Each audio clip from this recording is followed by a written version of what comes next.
రేవంత్ రెడ్డి గారు ముఖ్యమంత్రి అయిన తర్వాత మొదట్లో ఒక మాట చెప్పారు. హైదరాబాద్ రియల్ ఎస్టేట్ మీద ఉన్నంత గ్రిప్పు నాకున్నంత గ్రిప్ ఎవరికి లేదు. హ్మ్. నాకు తెలిసినంత ఇంకెవరికి తెలియదు రియల్ ఎస్టేట్ గురించి అని చెప్పి అన్నారు. అవును. ఆయన dream project fourth city. Correct. 1,00,000 ఎకరాలు సేకరిస్తున్నారు. అంత అవునండి. ఆషామాషి కాదు. యెస్. ఒకసారి మాట చెప్పారంటే ఆయన చేయటానికే ఒక స్టెప్ ముందుకేస్తారు. చాలా వరకు ఆ విషయంలో మనకి ఈ మధ్యకాలంలో ఆయన స్పీచ్లు విన్న తర్వాత కూడా మనకి క్లారిటీ వస్తుంది. ఏంటి సార్ మీ ఫోర్త్ సిటీ మీద మీ అభిప్రాయం ఏంటి? వన్స్ ఫోర్త్ సిటీ కంప్లీట్ అయ్యి ట్రిపుల్ కానీ కంప్లీట్ అయిపోతే హైదరాబాద్ రూపురేఖలు ఏ విధంగా మారిపోతున్నాయి?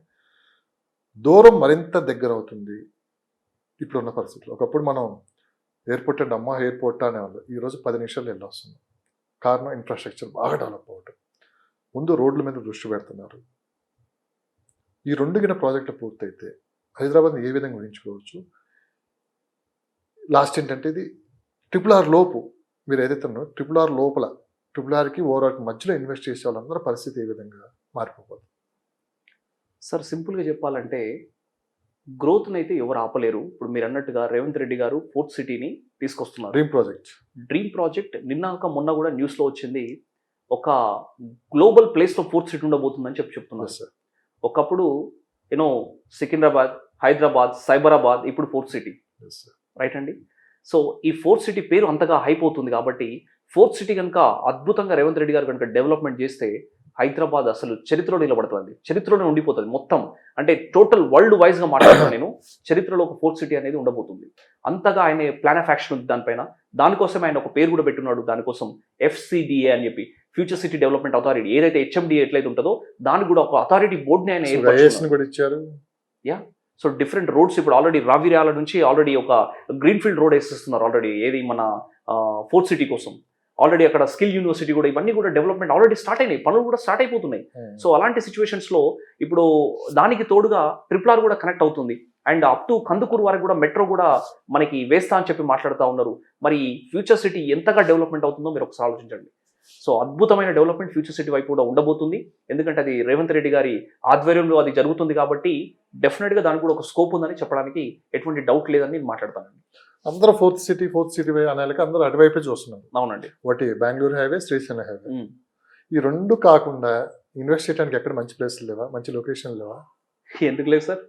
మీరు నిజమేనా నేను అడిగింది వాస్తవం? 100%. వరంగల్ హైవే తీసుకోండి, ఖమ్మం తీసుకోండి, అటు విజయవాడ హైవే తీసుకోండి, బాంబే హైవే తీసుకోండి. ఇది మార్కెట్ అని పడిపోయిందా ఏంటి? మార్కెట్ ఏం పడిపోదండి. మార్కెట్ బ్రహ్మాండంగా జరుగుతుంది. 100%. సో అందరూ ఇప్పుడు ఏంటంటే ఫోర్త్ సిటీ అనౌన్స్ చేయగానే అందరూ అటువైపే తీసుకోవాలి, అందరూ అక్కడే ఇన్వెస్ట్ చేయాలి. ఒకసారి రేట్లు పెరిగిపోతున్నాయి. మీరు అన్నట్టు ఇప్పుడు అక్కడ హైప్ క్రియేట్ అయిపోయింది. ఫోర్త్ సిటీ అయినసరికి ఇప్పుడు ఏమైంది, ఒకప్పుడు 10,000 దొరికే గజము ఈ రోజు 20,000 అయిందండి. డబుల్ అయిపోయింది. ఎందుకంటే because of fourth city hype create అయిపోయింది. నేను ఇందాక చెప్పాను కదా, real estate is a magic. ఏ టైంలో ఏం జరుగుతుందో తెలియదు. ఈ రోజు 10,000 తీసుకున్న గజం ₹1,00,000 కూడా అవ్వచ్చు. ఎందుకంటే అక్కడ ఏదైనా మంచి ప్రాజెక్టు అలాంటిది ఏమైనా గవర్నమెంట్ ఏమైనా డిసిషన్ తీసుకుంది అనుకోండి, డెఫినెట్గా మీ ఇన్వెస్ట్మెంట్ అనేది అసలు ఒక ప్లాటినంతో పోల్చొచ్చండి. అలాంటి ఇన్వెస్ట్మెంట్ అవుతుంది. సో అందుకే ఏమంటున్నా, ఏదో లైక్ బెంగళూరు హైవేనో లేకపోతే శ్రీశైలం హైవేనో ఉంది అలా కాదు. ఇక్కడ భూమి పరిసరాల బట్టి డెవలప్మెంట్ వస్తుందండి.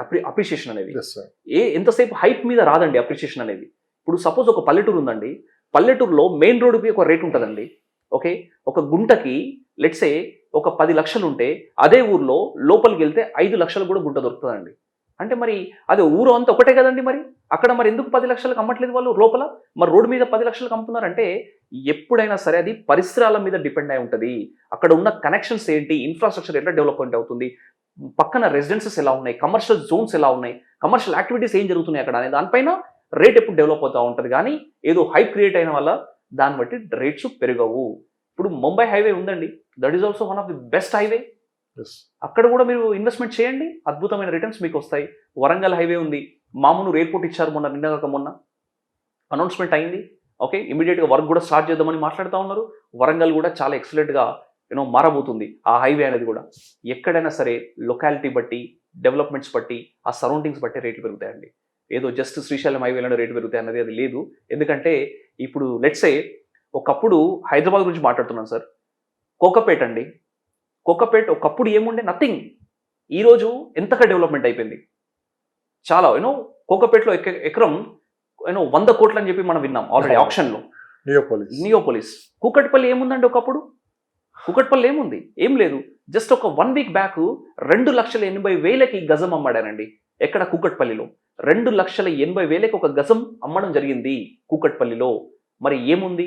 ఏమీ లేదు ఒకప్పుడు. మరి ఈ రోజు అంత రేటు ఉంది అంటే అక్కడ ఏమైనా కూకట్పల్లి ఏమైనా కంపెనీస్ ఉన్నాయా? మరి ఏం లేవు. అక్కడ ఉండే సరౌండింగ్స్, డెవలప్మెంట్స్, అక్కడ నుంచి కనెక్టివిటీ, అక్కడ ఉండే metro connectivity, road connectivity, infrastructure development, shopping complexes, తర్వాత నివసించే జనాలు ఎలాంటి వాళ్ళు ఉన్నారు, ఇవన్నిటి మీద ఆధారపడి రేటు పెరుగుతుంది ఎప్పుడైనా. కానీ ఏదో హైప్ క్రియేట్ అయిందని చెప్పేసి హైప్ వెనుక మీరు పరిగెట్టకండి దయచేసి. ఓకే, నేను అడిగే ప్రశ్న మిమ్మల్ని ఎవరు అడుగుంటారు అనుకుంటున్నా. ఇప్పటివరకు మీకు ఏజెంట్కి ట్రైనింగ్లు ఇచ్చారు, కంపెనీకి ట్రైనింగ్ ఇచ్చారు. ఎప్పుడన్నా కొత్తగా ఇన్వెస్ట్ చేసే వాళ్ళకి ఒక ట్రైనింగ్ ప్రోగ్రామ్ పెడదాం అని చెప్పి ఆలోచన ఏమైనా వచ్చిందా? నాకు తెలిసి ఇంతవరకు ఎవరు ఇది చేయలేదు అనుకుంటా. ఇన్వెస్ట్ చేయాలనుకుంటే చాలా మంది ఉంటారు. కరెక్ట్ అండి. ఎలా ఇన్వెస్ట్ చేయాలి ఏంటి, దాన్ని కూడా మనం ట్రైనింగ్ తీసుకుందాము. ఇదేనే కాదు, ఇది రియల్ ఎస్టేట్ అని కాదు, అదర్ వేరే ఇన్వెస్ట్మెంట్స్ కూడా. అలాంటి ఆలోచన ఎప్పుడైనా చేశారా మీరు? అలా అసలు వచ్చిందా మీకు? ఎస్ అండి. అయితే ఒక ఎంప్లాయీస్ మార్కెట్లో లేదు ఇంతవరకు ఇది. లేదు. అయితే నేను ఒక ఎంప్లాయీస్ చేస్తున్నాను ఆ. Investment awareness session, IAS. అంటే మీకు ఇప్పుడు డిఫరెంట్ వినడానికి వేరే. అవునవునవును. ఇన్వెస్ట్మెంట్ అవేర్నెస్ సెషన్ అంటారు దీన్ని. అంటే ఎందుకు ఇన్వెస్ట్మెంట్ చేయాలి, ఇన్వెస్ట్మెంట్ చేస్తే ఎలా ఉంటుంది, ఇప్పుడు మీరు అన్నారు కదా ట్రైనింగ్ పెడితే ఎలా ఉంటుంది వాళ్ళకని. ఎస్, అది చాలా ఇంపార్టెంట్. అది ఎందుకంటే అందరి దగ్గర డబ్బు ఉంది. ఈరోజు డబ్బులు అని ఎవరు చెప్పండి. చాలా మంది డబ్బు ఉంది, ఏం చేయాలో తెలియట్లేదు. కరెక్ట్. ఆ డబ్బుని ఎక్కడ ఇన్వెస్ట్ చేయాలి, తెలుసో తెలియకో ఎవడికి అప్పులు ఇవ్వటం, అవంతా ఆడోడే కొట్టేసి వెళ్ళిపోవటం. నిజమే కదా, వాస్తవం కదా. అవునండి. వీళ్ళు సొంతంగా ఏదో చేద్దాం అనుకుంటున్నారు, ఏం చేయాలో అర్థం కాదు. అవును. ఇలాంటి వాళ్ళందరికీ ఏదైనా స్పెషల్ ప్రోగ్రామ్ చేసే అవకాశం. కానీ మీరు నేను చెప్పింది ఒక మాటలోనే ఉంటుంది, కానీ మార్కెట్లో ఒకసారి వెళ్ళి చూడండి, ఎంతోమంది వెయిట్ చేస్తున్నారు. డబ్బు ఉంది, ఏం చేయాలో తెలియట్లేదు, ఎక్కడ ఇన్వెస్ట్ చేయాలో తెలియట్లేదు, ఏం బిజినెస్ చేయాలో తెలియట్లేదు, ఓ ప్లానింగ్ లేదు. కరెక్ట్ అండి. నిజమే కదా. నిజమే అండి, 100% ఉంది అది. సో అలాంటి వాళ్ళకి మీరు అన్నట్టుగా ఇన్వెస్ట్మెంట్ అవేర్నెస్ సెషన్స్ చేస్తే చాలా బ్రహ్మాండంగా ఇన్వెస్ట్మెంట్ చేస్తారు వాళ్ళు. కొద్దిగా ఏంటంటే ఇప్పుడు మీరు అన్నట్టుగా ఎక్స్పర్ట్స్, అలాంటి వాళ్ళందరికీ మీరు ఏం చెప్తారు ఒకసారి? సో మీరు ఇన్వెస్ట్మెంట్ అవేర్నెస్ సెషన్స్లో మేము పెడతా ఉంటాము, మీరు పాల్గొనండి. పాల్గొన్న తర్వాత మీకు ఏదైనా డౌట్స్ కానీ క్వేరీస్ కానీ ఏదైనా ఉన్నాయనుకుంటే you can approach us. So డెఫినెట్గా మీ అన్నీ మేము క్లారిఫై చేసి, బిజినెస్ ప్లాన్ ఇస్తారా?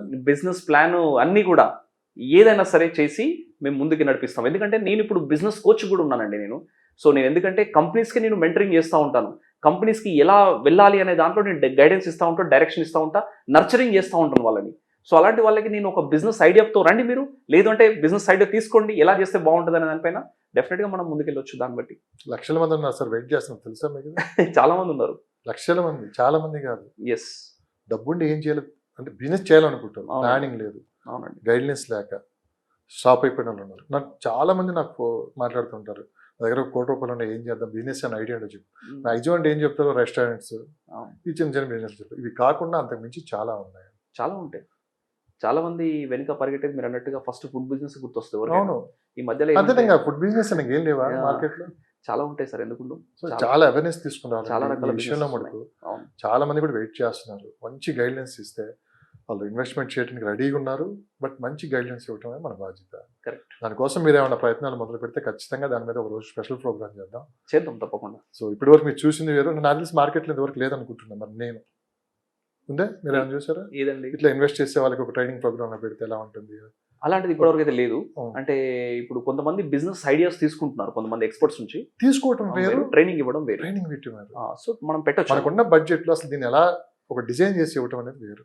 చేద్దాం. ఈ బిజినెస్ చేస్తే ఈ బడ్జెట్ లో ఇంత ప్రాఫిట్స్ ఉంటాయి, ఓకే, ఇంత టైం వర్క్ చేయాలి, దీని మీద ఇంత ఎఫర్ట్స్ పెట్టాలి అని చెప్పి చెప్పేవాళ్ళు ఎవరు ఉండరు. అవును, ట్రైనింగ్ ప్రోగ్రామ్ పెడితే ఇంకా చాలా అద్భుతంగా ఉంటుంది, చాలా రెస్పాన్స్ కూడా ఉంటుందని నేను అనుకుంటున్నాను. 100% సార్, అది ఇటు ప్రోగ్రామ్, అది అసలు దాని డౌటే లేదు. ఎందుకంటే మీరు అన్నట్టుగా ప్రతి ఒక్కరి కళ ఏముంటదండి, సక్సెస్ అవ్వాలి, ఏదో బిజినెస్ కష్టపడి పైకి రావాలి, బిజినెస్ స్టార్ట్ చేయాలి అంతే. ఫస్ట్ ఆలోచన బిజినెస్ స్టార్ట్. జాబ్లు ఇప్పుడు ఏంది, శాలరీ ఇస్ ఎ డ్రగ్ అండి, salary is a drug, but business builds a life style. అదండి. చూద్దాము. మొదటగా మిమ్మల్ని అడిగాను ప్రశ్న. సో దీని మీద ఒక ఐడియాస్ ఉంటే, దీని మీద ఒక స్పెషల్ ప్రోగ్రామ్ చేద్దాం అనుకుంటే, 100% నెక్స్ట్ టైం మళ్ళీ మనం కలిసినప్పుడు ఎక్స్పెషల్ దీని గురించి ఒక ఎపిసోడ్ చేద్దాం డెఫినెట్గా. ఎందుకంటే చాలా మంది వెయిట్ చేస్తున్నారు. అంటే ఇప్పటి వరకు ఏదంటే ఏజెంట్లు, ఇప్పుడు ఇదో కొత్త ప్రపంచం. మళ్ళీ ఇప్పుడు మీరు చూసింది వేరు, చూడాలనుకున్నది వేరు. ఎస్, చాలా మంది వెయిట్ చేస్తున్నారు. థ్యాంక్ యూ సో మచ్ అండి. మళ్ళీ ఒక ఎపిసోడ్లో మళ్ళీ కలుద్దాం. Thank you. సో మీ అమూల్యమైన సలహాలు అందరికి ఉపయోగపడాలని, మంచి మార్గంలో వెళ్ళాలని చెప్పి ఏజెంట్స్తో సహా అటు కంపెనీలు అందరూ ముందుకెళ్ళని మనస్ఫూర్తిగా కోరుకుంటూ ధన్యవాదాలు. Thank so you. చాలా మంది మీ నెంబర్ కూడా అడుగుతుంటారు, ఒకసారి మీ ప్రొఫైల్. ఎస్, సో నా నెంబర్ వచ్చేసి 9493971727. నా పేరు Shravan Varma, leadership coach, corporate trainer, real estate expert. So మీకు ఎటువంటి సలహాలు కానీ లేదు అంటే ఏదైనా క్వెరీస్ ఉన్నా నాకు మీరు 100% సజెస్ట్ చేయొచ్చు, క్వశ్చన్స్ కూడా అడగవచ్చు. కొంతమంది నెంబర్ ఇచ్చి జస్ట్ ఏమైనా క్వెరీస్ ఉంటేనే ఫోన్ చేయండి అంటారు, కాదు నాకు సలహాలు కూడా ఇవ్వమని చెప్తా ఉన్నాను నేను. సో అంత ట్రాన్స్పరెంట్గా మనం ముందుకెళ్తాం. సో ఇప్పటివరకు ఎంతోమంది నా దగ్గర ట్రైనింగ్స్ తీసుకొని ఉన్నతమైన స్థానాలలో ఉన్నారు. ఓకే, మంచిగా డబ్బు సంపాదించిన వాళ్ళు ఎంతోమంది ఉన్నారు. సో ముందుకెళ్తా వాళ్ళు ఉన్నారు. కాబట్టి ఇంకా రానున్న రోజులలో మరి మన రియల్ బూమ్ ఛానల్ ద్వారా మేము ముందుకు వస్తానని చెప్పి మనస్ఫూర్తిగా కోరుకుంటున్నాను. Thank you very much.